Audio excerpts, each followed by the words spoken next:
Thank you all so much for coming out tonight. Thank you, David, for your kind introduction. Give David a round of applause. He even found a lei for me here in Concord.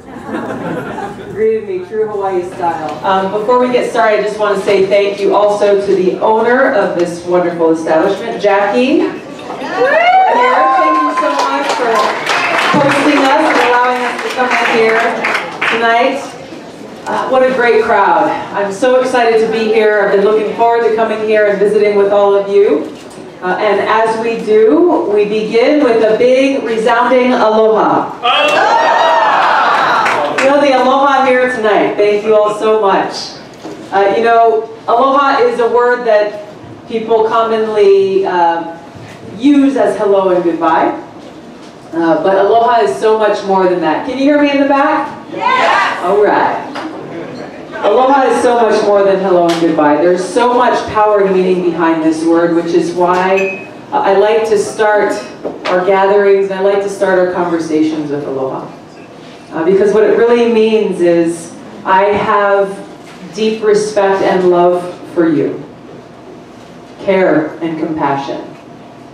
And it's a recognition that we are all children of God, and as such we are all connected.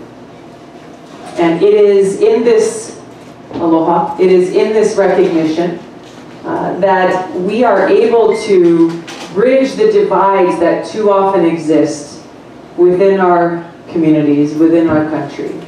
Divides that may be based on the color of our skin, the way we choose to worship or not, who we love, where we come from, how much money we make, all of the things that are too commonly used to tear us apart. This aloha is what reminds us that as children of God, that we are all connected and that we share this love and care for one another, which means when we care for each other, we want to fight for each other, protect each other, take care of each other, and to stand together and to stand united for our future. Yes.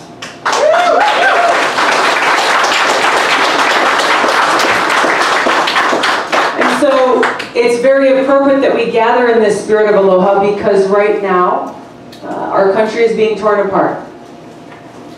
In Washington, we're surrounded by people, self-serving, powerful politicians, greedy corporations, people who are interested in serving their own selfish interests, putting themselves ahead of the interests of the people. This has created this culture, this corruption of spirit that is casting a dark shadow over our country. You are so right. Yes! It is casting this dark shadow over our country where the very few are benefiting and the people are being left behind.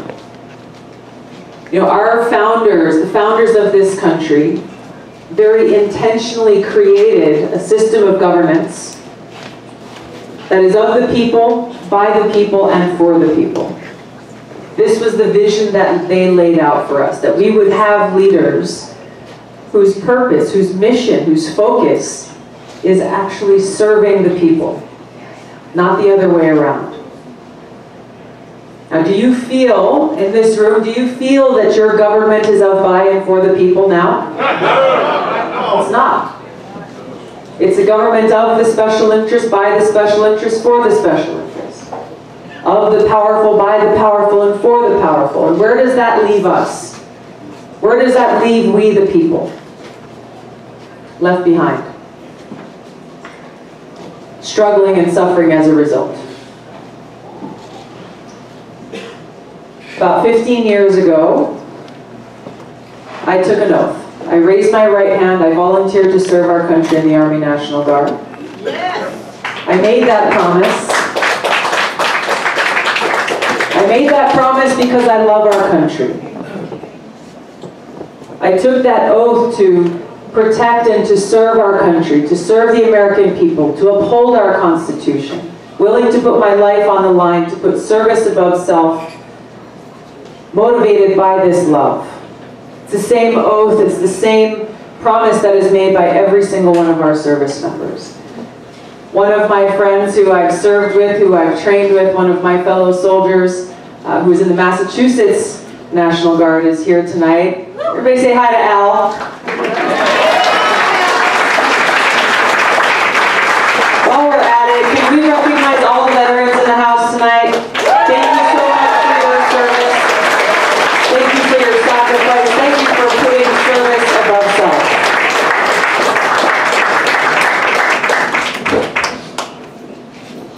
It is that spirit of service above self, those soldiers' values that I know that are most needed in the White House now. These values of service above self is what we need in our country now more than ever. It is those values that I will bring to the White House as President and Commander-in-Chief to bring back those values of integrity, of honesty, of respect that our presidency deserves, that the American people deserve. These are the values that we need to bring back to those in positions of power, to those who are in positions to lead our country, to recenter back on the mission that they have been tasked with, which is to serve the people, to fight for the people. Now, there are a whole host of issues that we can talk about. There's a whole host of issues and challenges that we're facing. And we'll talk about those, but there's an issue that is central to the rest that I want to focus on first. And that is the issue of war and peace.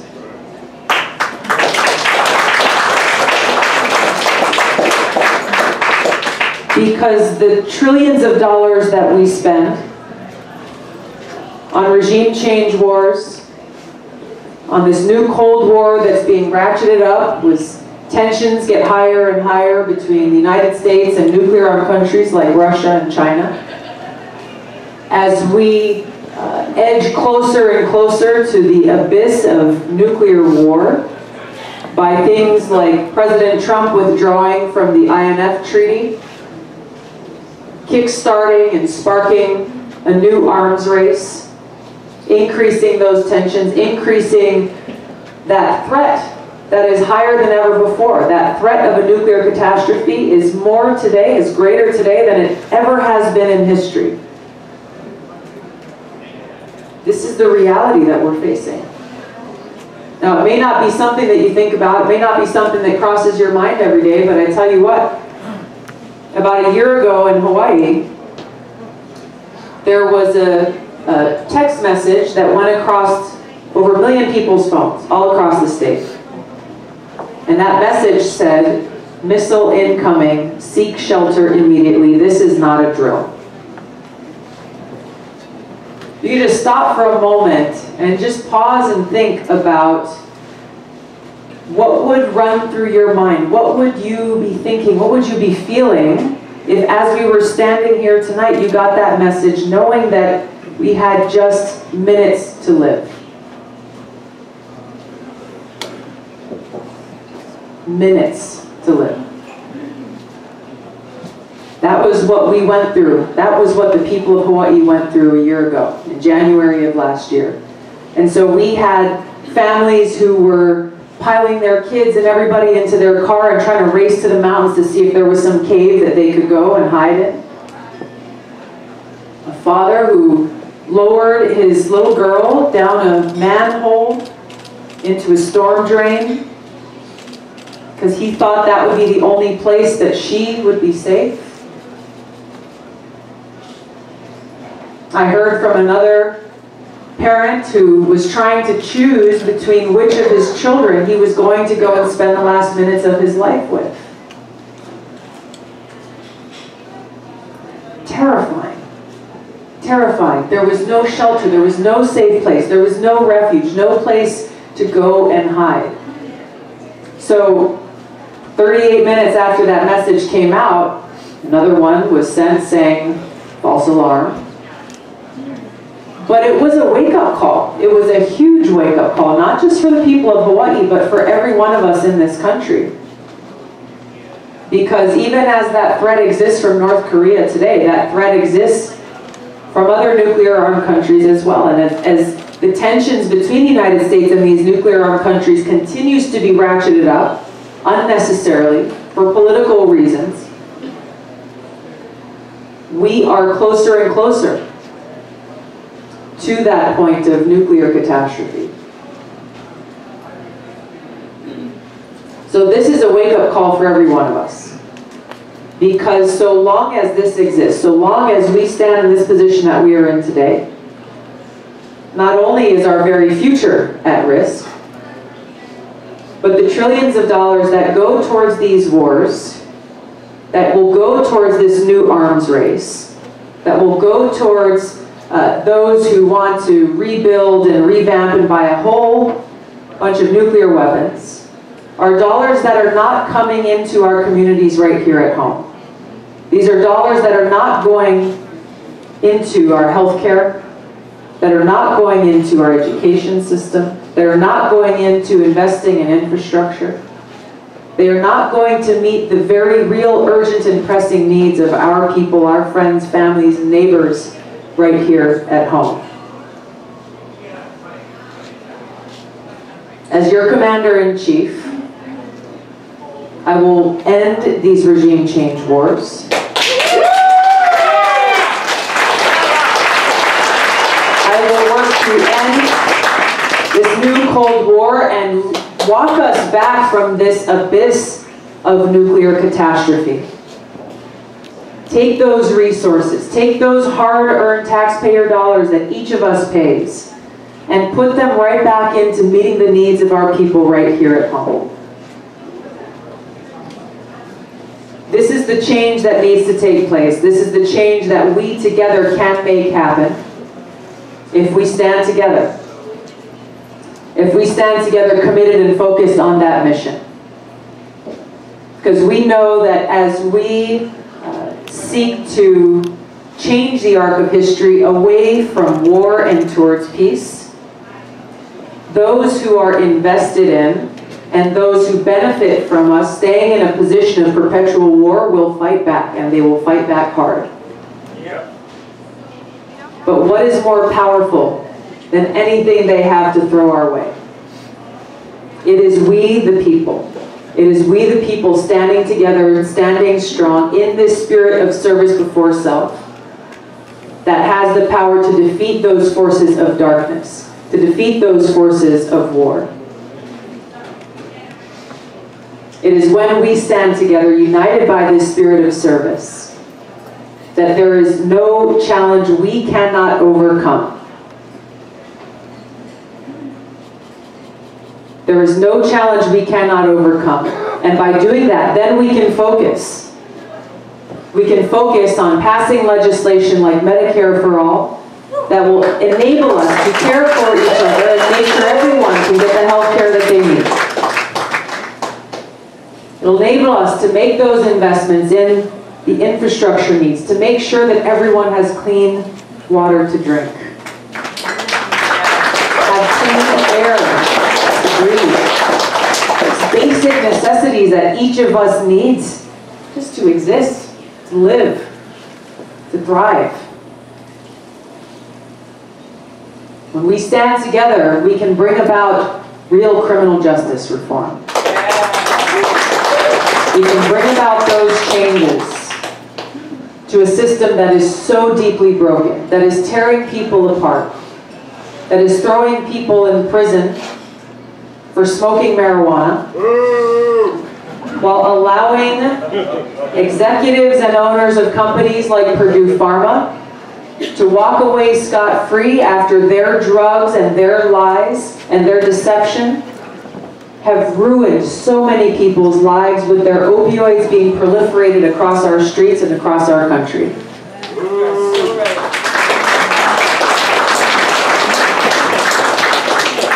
We have to reform this criminal justice system that favors the rich and punishes the poor.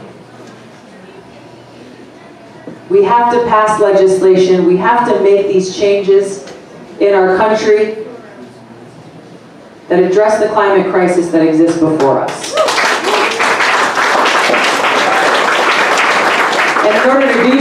not only have to make these changes here, but we have to work with other countries in the world, understanding that this is not an American crisis, this is a global crisis.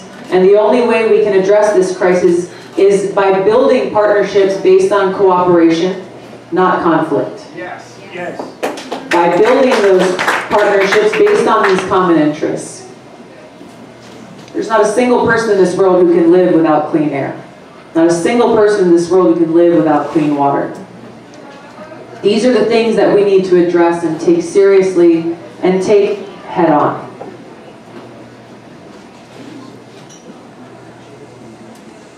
The obstacles are great. Those with money, those with power, those with the special interests, those who've been benefiting off of this broken system across the board, they don't know what's coming for them. Yeah.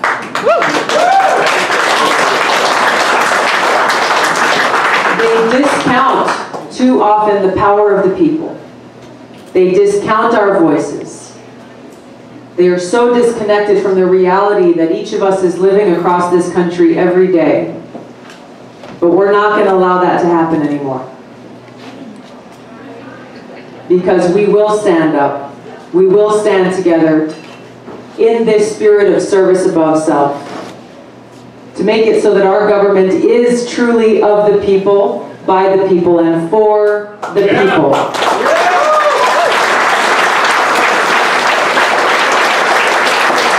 That's where I'm asking you to join me. I'm so happy all of you came out tonight. I'm asking you to join me in this mission. Join me in this movement of peace, both here at home and abroad, that fulfills this dream of our country for every single American, that we may live free, equal, in a just society with opportunity for everyone.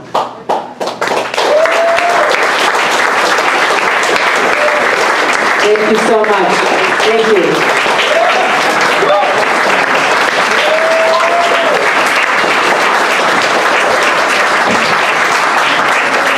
Thank you. I think David will open it up for a few questions. I don't know if David wanted to come back up and help moderate. We can get back here. Yes. Hi, how are you? Hi, good. My name is James. I'm from Massachusetts originally, but I'm sure you can agree that the country since 2016 has somehow gotten more divisive and more anger-filled than ever before, if that was even possible. What do you plan to do to specifically unite the country in a bipartisan way? Yeah. Specifically, meaning that you have to pass 60 votes in the Senate and probably divided Congress and the House. Yeah. For those in the back, the question is about how to bridge the divides, bring the country together in a bipartisan way to solve these challenges that we're facing. We do so by bringing this focus back on service above self, which means putting the people above party. Right now, so much of the dysfunction exists because each party is more concerned about beating the other rather than actually focused on the issue at hand, the problems at hand that we are seeking to solve. So much of this starts with just relationships, right? If I'm standing here and I'm calling you every name in the book, is it really realistic for me to think that you're going to want to work with me on anything? No. We can disagree on issues. We can have substantive arguments and debates. But we should and we must be able to disagree without being disagreeable. Yeah. Find those areas where we share common interests and work together. Work together for the interests of the people, all the people. Not just the Democrats, not just the Republicans, not just independents, but all the people. You know, when I first got elected to Congress back in 2012, I wanted to find a way to introduce myself, to build those relationships based on respect with all 434 of my new colleagues. So I was thinking, okay, what's the best way to do this? I called my mom, asked for some help. She makes this incredible macadamia nut toffee. So I called her up. I was in DC, she was in Hawaii, and I said, hey Mom, how's it going? Can you please make 434 boxes of toffee? for every single member of Congress. So I want to introduce myself. What better way to introduce yourself than with, some delicious candy? And she said, wow, that's a great idea. Yeah, of course, I'd be happy to do that. I said, oh, I'm not done yet. So can you also make another 434 boxes for the staff of every member of Congress? And she paused only for a moment. Because I'm serious, she's standing there stirring 2 pots at the same time. And she said, yes, it'll just take me a little longer. And as she was doing that, I was writing handwritten notes in Washington, D.C. to every one of my new colleagues. And what was incredible was as we started to deliver these little gifts of aloha, see members of Congress on the House floor. And the House floor during votes is generally the only time when everyone is in one place. And this is when the Republicans were in the majority, but senior members on committees of transportation or small business or armed services and others, making that long walk across the House floor from the Republican side to the Democratic side, introducing themselves and saying, thank you so much for the toffee. I ate it all, so can I get some more for my wife? And then saying, tell me what's going on in your district. Tell me what your constituents are concerned about. Let me know how I can help. Let me know how we can work together. Now these are members of Congress, many of them Republicans, who are from different parts of the country, whose politics and views on different issues may be very different from mine. But because this relationship was established immediately based on mutual respect, that has allowed me over my 6 years in Congress to be able to pass amendments and to pass legislation that I wouldn't have been able to otherwise if that relationship wasn't there. If I didn't know they would pick up the phone when I called or answer the text message when I sent it, or if they had a question about my bill, to know that they would come and talk to me and know that I would tell them the truth and give them an answer. It is those relationships based on respect for each other, because of that aloha, that are what is needed in order for us to bridge those divides in Washington, but also to bridge those divides in our community. It's how we treat each other that matters. Thank you. Thank you. Hi. I'd like to know what your thoughts are with Julian Assange and the current administration wants to prosecute him. They've never been proven to print anything that's false. It's always been true from what we've seen. And it kind of scares me that the administration wants to prosecute journalists for exposing the horrible things we're doing. Yeah. To be honest, I'm not up to speed on the current situation or what the administration is trying to do there. The question is about Julian Assange and what the administration, what he is saying the administration is currently trying to do. Obviously, the information that has been put out has exposed a lot of things that have been happening that the American people were not aware of and have spurred some necessary change there. Thank you. So you talked about criminal justice reform, and so as president, you can't really affect the laws immediately without signing things, but you can pardon people. And so I was wondering, have you started working on a list of people to pardon, and does that list include Ross Ulbricht and Edward Snowden? Thank you for your question. I have not started working on a list of people I plan to pardon.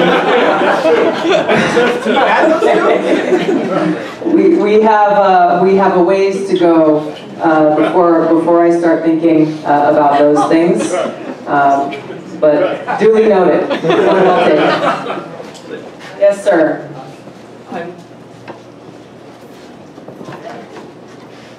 I don't know a whole lot about you, but one thing I did know is like, oh, she's the anti-gay marriage Democrat.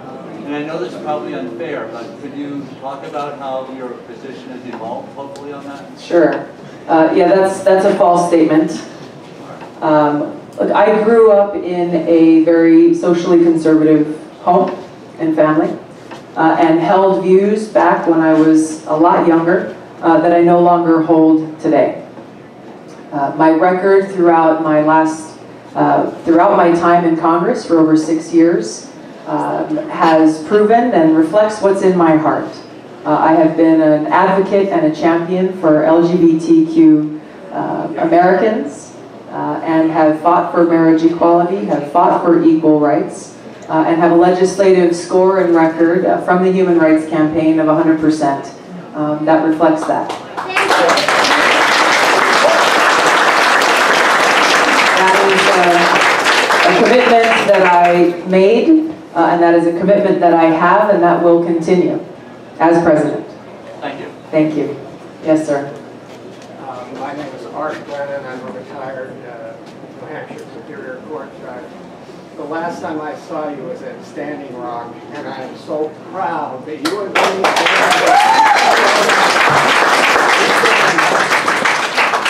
Also, I'm a witness in an anti-terrorist case, and I don't want to go on about it here, but I've written a short description of what the case is. It involves the deaths of hundreds of U.S. soldiers, the wounding of thousands, and the deaths of thousands of Iraqis. The defendants in the case are Big Pharma because they poured millions of dollars in bribes through the Iraqi healthcare system that ended up in Hezbollah's hands and the hands of the Mehdi Army. And the Mehdi Army that Hezbollah killed about 500 U.S. troops as the result of assistance, the aiding and abetting by U.S. corporations that, as you said, are greedy and thoughtless about the people that serve our country. I'm a veteran myself. Thank you for your service. Drafted a long time ago. Anyway, if there's anybody that could take my little description, I'd like to give it to you. Thank you. Thank you so much. Thank you. Thank you for your service. I look forward to reading what you brought. And thank you also for going to Standing Rock. Thank you. I'm going to try to grab somebody from near the back. You got a blue jacket. I can see a hand, a blue jacket. That's all I can see. Can you describe your specific details of how you address climate change? Sure. A strong place to start is through legislation that I've introduced and that we're working on reintroducing called the Off Fossil Fuels Act. This is the most aggressive piece of climate change legislation that's ever been introduced in Congress and lays down a pathway for us to get off of fossil fuels and invest in a new green energy infrastructure for our future, which includes understanding those who currently work in the fossil fuel industry will be displaced and will need the opportunity to be retrained and to be worked into this new green energy economy. I think a critical piece is, of course, what we do here in the United States, but as I mentioned briefly earlier, it's the agreements and the collaboration and cooperation that we build with other countries that will be essential to get to where we need to be to address this crisis. Obviously, President Trump pulling out of the Paris Accords was a step backwards, but even those who were party to that agreement recognize that it didn't go far enough. So we understand and recognize the magnitude of this crisis, and the only way we will address it, the only way that we will make the progress that needs to be made is if we work with other countries and collaborate with them and set these standards for where we need to be in the future to make sure that we have this future. Thank you.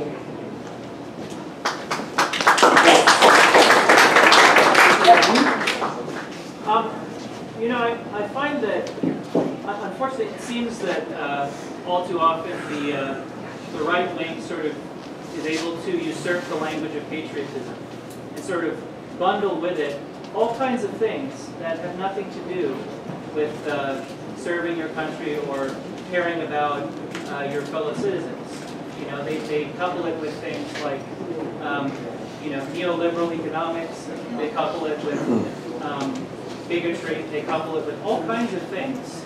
You know, all supposedly to do with patriotism. So how can I don't want to make it just about, you know, being left-wing, but I mean, how can, you know, there be a progressive language of patriotism that will have a broad appeal to Americans? I mean, how can, you know, we prevent that kind of loss of territory from taking place?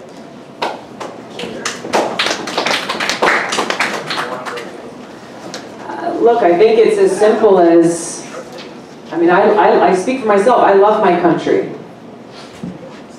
You know, I'm willing to put my life on the line for this country. And it is because of that love of country that I am fighting for our people now. It is because of that love of country and our planet and our future that I'm driven to make the kinds of changes that we're talking about making. So,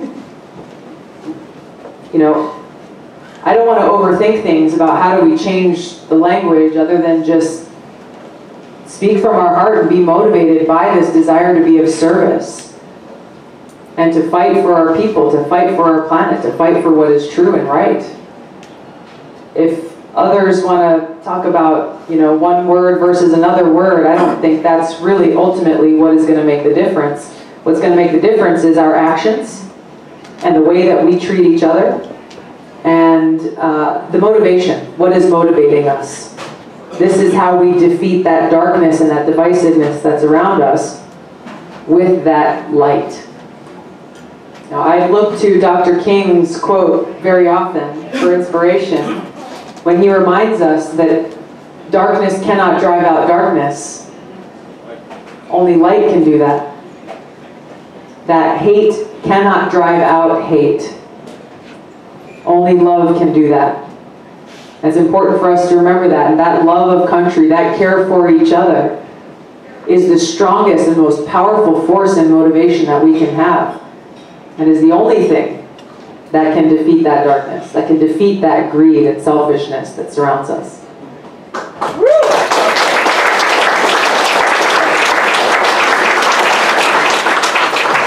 So I read a little bit about the Green New Deal, AOC's plan, and when I heard her asked about how to pay for it, she said we should monetize the debt.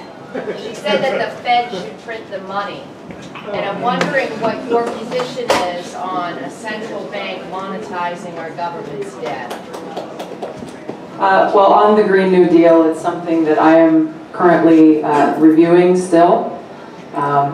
There's a lot that's been left out, and frankly a lot that is vague that's in there that I'm concerned about. I know there's this theory that she and others are talking about. I'm more concerned about bringing down our debt and making it so that we are not spending, these trillions of dollars on regime change wars, and prioritizing and spending our limited resources, treating them carefully and valuably, and investing them here at home and in our people.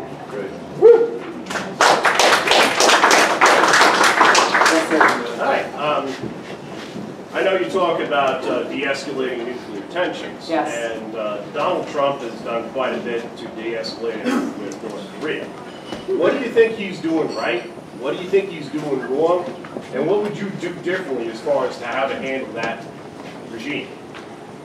Talking about North Korea. North Korea. Yeah. Look, Hawaii and we have been living under that threat of North Korea, the nuclear threat of North Korea, for quite some time. This has been a difficult reality that we have had to deal with, and for as long as I've been in Congress, I've advocated for a couple of things. One is that we have to strengthen our missile defense capability, should such an attack come. And number two, that we need to engage directly with North Korea to negotiate for peace towards denuclearizing the Korean Peninsula. So I urge President Obama and his administration to do that when he was the president, and similarly with Trump. So when Trump made that decision to go and meet with Kim Jong-un, I said, good, this is a step in the right direction. This is exactly what should be done, to have leaders of these two countries meeting in order to de-escalate the threat and make progress towards a negotiated deal that would denuclearize the North Korea and the Korean Peninsula. We'll see what happens in the next meeting. Contrary to what Trump has said, he has said, oh, the nuclear threat is gone from North Korea. That is false. The nuclear threat still exists and is still threatening people of Hawaii, people across our country. So the jury's still out on what will happen there, but I pray and I hope for his success for all of our sakes. I see a red sweater next to the wall there. There you go.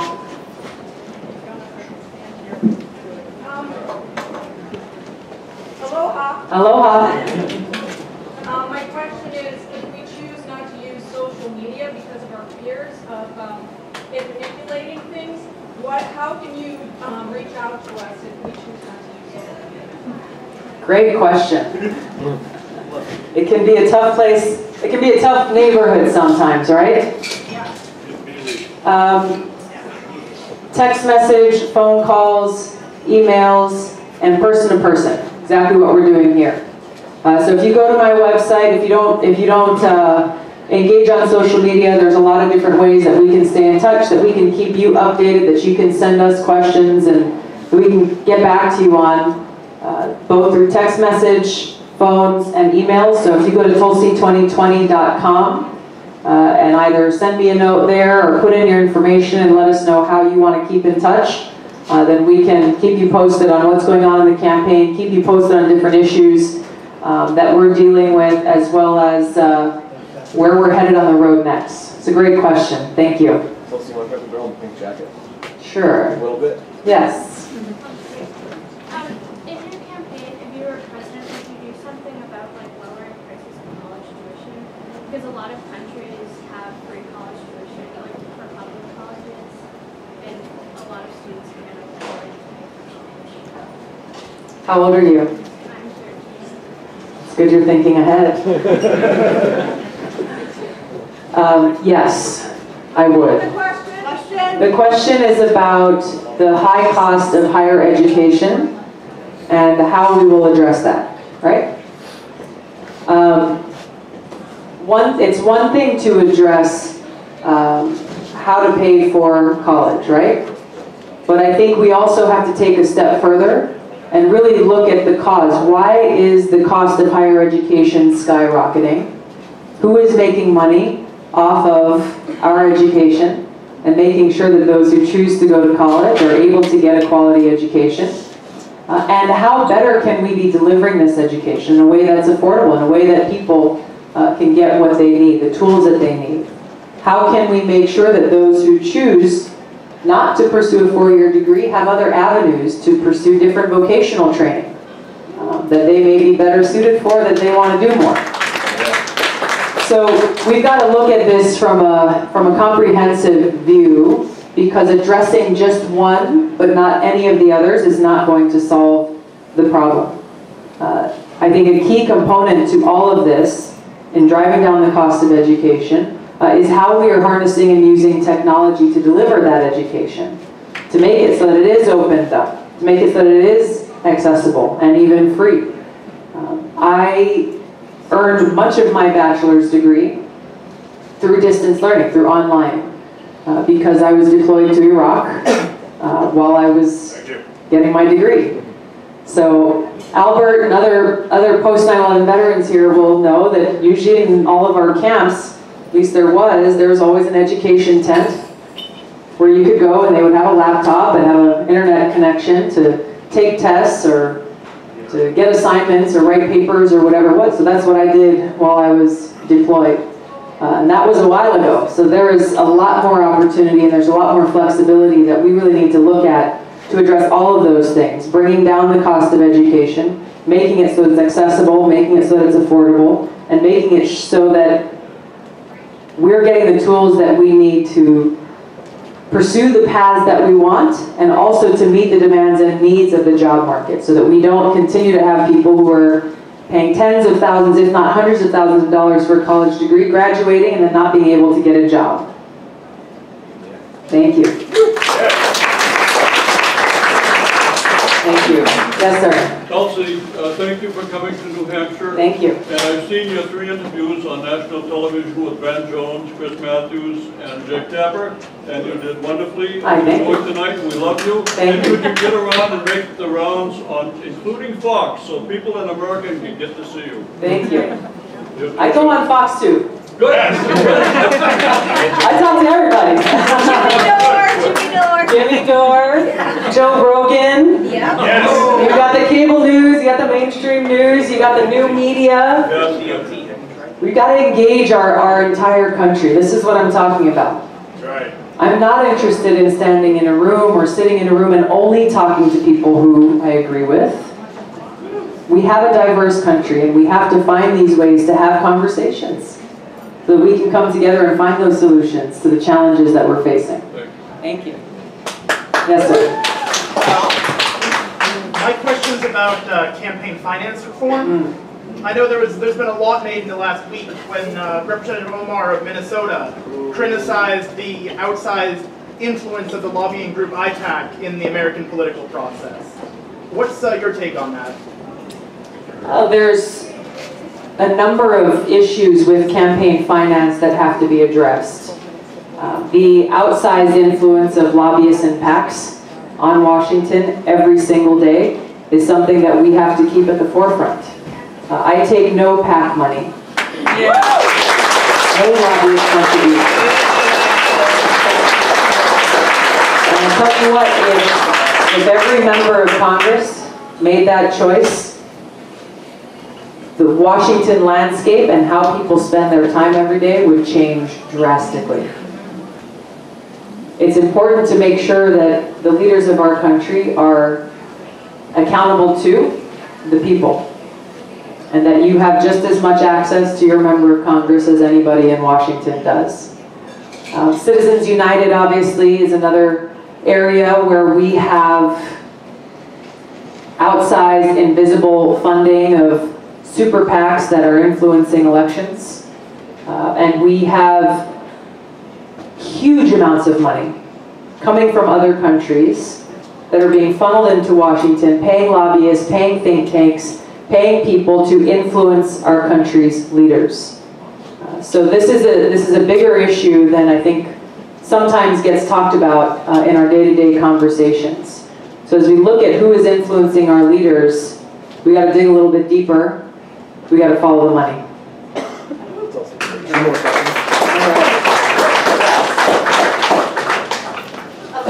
Aloha. Thank you for being here. Thank you.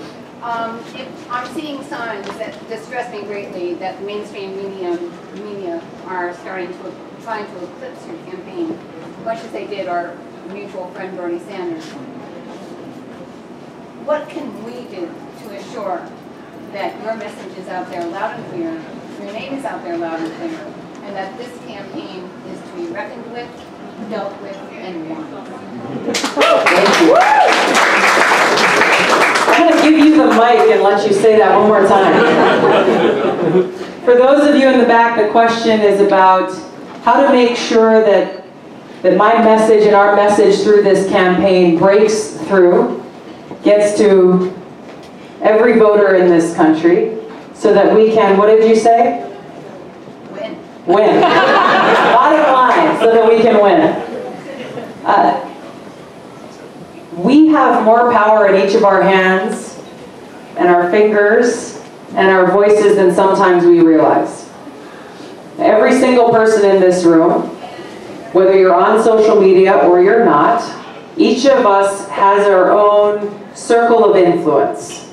People who we know, people who we're connected to. Campaigns are won by people. It is when we cede that opportunity and that responsibility because we say, oh, well, you know, my vote doesn't count, my voice is not going to be heard. It's when we stay home that those who are trying to silence us win. Paper ballots! I agree. But this is how we win. And I'm glad you asked that question, and we're going to wrap up on that point because that is how we are going to make this change. And it's going to happen when each of us makes those calls and sends those text messages, who passes on the facts and the truth to defeat the disinformation and the lies that are being spread, and getting those commitments from people who we know that they will vote, they will contribute, and they will support and become a part of this movement and a part of this campaign. This is only going to happen if we make it happen.